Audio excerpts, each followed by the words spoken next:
we're talking Falcons free agency. I've got with me my best friends, Nick Coley and AJ Merritt. And a really important part of free agency is re-signing important playmakers to your team. Guys that are already on the team, they're doing good, but they need a new contract. So AJ, tell me who the most important re-signing of this free agency was. Well, Andy, I think a lot of people can look at this and look at the numbers and say that Robert Alford was probably the biggest re-signing, but given the depth we have in the secondary right now, I'm really going to give it to Ryan Strader because, for a right tackle that's as good as he is and just the caliber that he's been playing at the last couple of years, I really think he was a key guy to re-sign. For a contract length of 5 years, for only $32 million, I think, considering that he's arguably a top 5 right tackle in the league, I think that's a really solid re-signing for the Falcons. Definitely. You need a very good offensive line to compete in this NFL, and he was a cornerstone for that offense. Tell me a little bit about Killer Gabriel. He exploded. He became a star out of nowhere. Awesome because of his deep passes and his ability to take screens all the way to the house. What do we do for him? Well, we did give him a second-round tender, I believe, and basically a 1-year extension worth just under $3 million. And I think this is an excellent move by the Falcons because, like you just said, Gabriel was a great explosive playmaker for the Falcons, and he really had that off-the-top speed that the Falcons really needed. Because when you look at Julio Jones, you look at Mohamed Sanu, you just look at our wide receivers, and I think Gabriel really added a lot of speed to that wide receiver core. And like you just said, a lot of deep ball playmaking, a lot of just over-the-top throws by Matt Ryan, and I think it really proved to be effective when it got to the playoffs because you saw guys taking attention off of our main receivers, Julio Jones, Mohamed Sanu, and start focusing a little more on Gabriel because he showed in the regular season that he could make plays. So I thought it was a really good move also to give that tender to him. One more move I want to highlight is the re-signing of Matt Schaub. Now, this isn't a big re-signing or anything controversial, but we always need a good backup in case the unthinkable were to happen. So I'm glad the Falcons got a capable backup who has experience, who's been to the Pro Bowl in the past, and who he could step in if everything goes wrong. But the unfortunate part of free agency is you don't always get to keep everyone. Nick, tell me the Falcons' biggest loss to free agency. Anybody that knows me knows how upset I was about Patrick DeMarco going to the Bills because I felt like he was one of the most important parts of our offense, especially when it comes to run blocking. If you just look at the film of some of the blocks he threw out, it was beyond impressive. And he was probably the best fullback in all of football, which is something to say. He was an all-pro this year and all of that. And, it's really frustrating because of the amount of money that he left for. It almost felt like the Falcons could have paid that. I don't remember the exact details of the contract because I don't know stuff like that off the top of my head, but it wasn't a lot of money. The Falcons definitely could have paid him, and I know I've been reading reports that the team is looking to add a more athletic guy out of the backfield from that position, which is fine. I just don't think you can replace somebody like DeMarco. And I know people want to say it's just a fullback, it's just this, it's just that. But I personally believe that it is a lot more than that. And another guy that we lost that will hurt is Eric Weems, who's probably one of the most infamous players on the team for some odd reason because of his indecision at times when it comes to punt returns. Sometimes he lets it bounce. He throws up the hand a lot for fair catches. And, fans want to see an exciting punt returner. But, I'm afraid to tell a lot of people that just doesn't exist anymore. Returning punts, returning kicks is kind of a dying thing in the sport of football. And Weems was still a top 10 player at it. If you just look at the statistics, they're right there. He was top 10 in punt return yards and top 10 in kick return yards. So I don't know why people hated him so much because he was actually pretty good at what he did. And we're going to talk about this in a few seconds or a few minutes or whatever. But the guy that we brought in to replace him, Andre Roberts, he fumbles punts. He had 2 fumbled punts last year. So, and the guy that, Eric Weems, he he hasn't fumbled a punt. I can't even remember the last time he fumbled a punt. So, you just have to look at the semantics of things. You have to look at the details when it comes to players like that. Eric Weems will definitely be missing. Another guy that we lost was Paul Warlow, another player who got a lot of hate from fans, but it is what it is. He was very, very questionable at times when it came to his ability on the field. But one thing that he really did provide for the team this year was his coaching up Deion Jones. Deion Jones, spoke on it, said that Paul was one of his biggest motivators on the sidelines and one of his best teachers. So you definitely lose that leadership from a guy like Paul as well. Well, I want to go back to what you said about DeMarco because I completely agree with you. We could have easily paid him the money, and I have the contract numbers right here. He's getting paid $8.4 million over the span of 4 years with the Bills, and this is one of the reasons why I was kind of against the Matt Schaub signing, because although I do agree with what Andy was saying about having a very capable backup, and I do think Matt Schaub is the best backup we've had in a little while. I can't remember exactly the timeline of it, but he is the best backup we've had as of recent. But giving him $9 million when we could have given the best fullback in football less than that, it just doesn't make that much sense to me. And you never know what could happen with Matt Ryan next year, so you never know how much Schaub's going to play.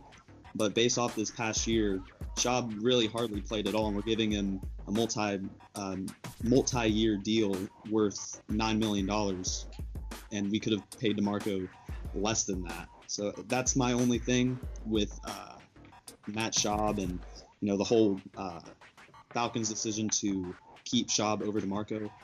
And like you just said, we did lose Paul Warlow, and he actually was not that as bad as people thought this year. We've talked about it a couple times in the group chat, but he actually was pretty solid in a backup role. And with Eric Weems, I completely agree with everything you just said there. It just seemed like Weems just wasn't the playmaker that the Falcons wanted at that position. And although he never made any mistakes, he never seemed to make that many plays either. So that's my take on Weems. I don't really lean heavily towards one side. I just don't think losing Eric Weems is that big of a loss, but losing DeMarco definitely is a big loss. And yeah, I know you talked about the Schaub contract, and there was a good amount of people upset with the amount of money he was paid, but he's still a quarterback, and quarterbacks are positions that just tend to be a little bit overvalued at times, and maybe they're not overvalued, maybe they're valued at their correct point. But we're looking at a league where you just saw Mike Glennon, a guy who hasn't started in 2 years, just got $15 million a year to start for the Bears. So it's just with quarterbacks, it's kind of the nature of the beast. Is Schaub overpaid? Maybe, maybe not. But it's probably the going rate in this market for backup QBs. Yeah, I mean, I guess paying Schaub $4.5 million is better than giving Mike Glennon $15 million. So I'll give you that. Yeah. Another under-the-radar guy the Falcons lost was Aldrick Robinson. He was another speedy young receiver, similar to Taylor Gabriel. He caught a few deep passes from Matt Ryan. Definitely played his way into fans' hearts, and he ended up going to Shanahan, the 49ers, to the chagrin of many fans. And even though the Falcons still have playmakers, it kind of hurts to see Shanahan make a few bad calls in the Super Bowl and steal one of our players too. But moving on, let's get to what we really want to talk about. Who we pick up in free agency? Who is the big signing? AJ, who is the home run signing Falcons picked up this offseason? Well, really, before we signed Dontari Poe, there wasn't really hardly any signings at all. You look at the guys that the Falcons picked up. We picked up a couple fullbacks. We picked up Hugh Thornton from the Colts. We picked up Dontari Poe, obviously, Andre Roberts, Jack Crawford. And really, these aren't superstar signings other than Poe, just because he's one of the bigger names in free agency in general. But really, this wasn't a free agency where the Falcons had to make that superstar signing. So the fact that they were still able to go out and get Poe for, in my opinion, a good value at $8 million, I think the Falcons did exactly what they needed to do, because like we've seen the Falcons don't really have that many holes. So, but in terms of the superstar signing or the best signing, I do think it's Poe, just because he's one of the bigger names, and I think his skill set can really fit nicely alongside Grady Jarrett and in the defense in general. Yeah, and, just my bad. I just wanted to add on to that. Of course, with Poe, there comes a lot of question marks with his back and his ability to stay healthy. But he did play over 90% of the snaps in Kansas City last year. I don't think he'll be playing that many snaps in Atlanta, just because that's not the kind of system that Dan Quinn runs. We rotate our defensive linemen anymore. But Poe, he really should be a big impact, because he's like 340 pounds. I think he's supposed to be at 335 for his playing weight this season. But, he's a big body. He eats up space. He's pretty athletic. He can stop the run, which will open up, for Grady Jarrett, who is more of a pass rusher in a sense from that defensive tackle position, to get in the backfield more. And really, just like the Jack Crawford signing, we're adding we have so much depth on that front four. We're probably about 7, 8, even 9 deep on that defensive line. So I think what you just said about Poe, this is probably his best case scenario, because he's not playing 90% of those snaps, and he's probably not going to be as prone to that injury. But at the same time, his ability to stuff the run and occasionally get to the passer can still be effective as well. Yeah, for sure. You have to remember that Poe brings a sense of veteran leadership that the Falcons won't have next year.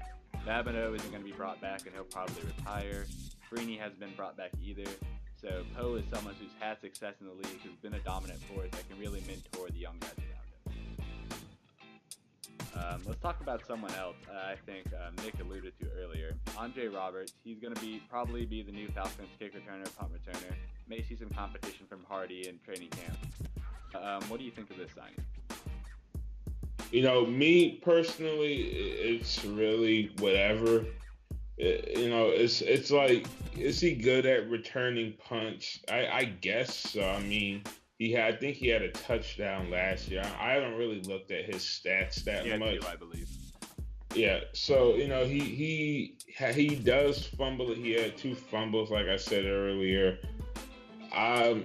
And I'm also interested, does he provide any upside at playing wide receiver, possibly a wide receiver 5 or something like that? I don't know, because we did lose Aldrick, and I'm wondering if the team views as somebody who can return kicks and also fill in that wide receiver 5 position on the roster. Now, I don't hate the signing, but I really do just think Andre Roberts at this point in his career is just another guy. I think he'll make the roster just because of maybe his ability to play wide receiver 5 and return kicks. But, to me personally, he's just another body on the team. But really, for me, I look at this and, I'm kind of the same way. I'm not leaning heavily toward one side. I don't dislike it, but I'm not really a huge fan of it either. But at the same time, I'd rather the Falcons not spend too much money on a guy that we know can occasionally make a play or two than take on a undrafted free agent or a late round pick to handle that duty. So in that aspect, I do like the signing, but it's not really anything crazy. Well, one more guy I want to talk about. He's the guy who most fans and most analysts are talking about replacing DeMarco. Derek Coleman, fullback, formerly a Seahawk. What do you think about Coleman? I mean, I'm going to be honest, I don't watch a lot of fullback film, but one thing to note about Derek Coleman is he didn't even play football last year. He's obviously not as good of a blocker as Patrick DeMarco. He had a pretty decent year with Seattle in 2015. That's the last time he played. He's just, like I said about Roberts, at this point in his career, I think Coleman is just another guy. He's a little bit more athletic than DeMarco, obviously, which maybe the team wants. But I really think the only reason he's on this team is because he was in Seattle at the same time Dan Quinn was. I think that's really it with him. You have anything to add, AJ? Well, like Nick just said, I don't really watch too much fullback tape, so I'll just go along with what he just said. I do think He'll be decent as a starter, but I don't think he'll have the same impact that DeMarco did, just because DeMarco has played at such an elite level for the past couple of years. One cool thing to know about Coleman, though, is that he is the first deaf offensive player to ever play in the NFL. So that's a cool note about him, and maybe that would mean a lot to a few deaf fans out there. But overall, that's about it. Thanks for listening. Make sure to check us out on Twitter and Instagram @SweetGASports. See ya.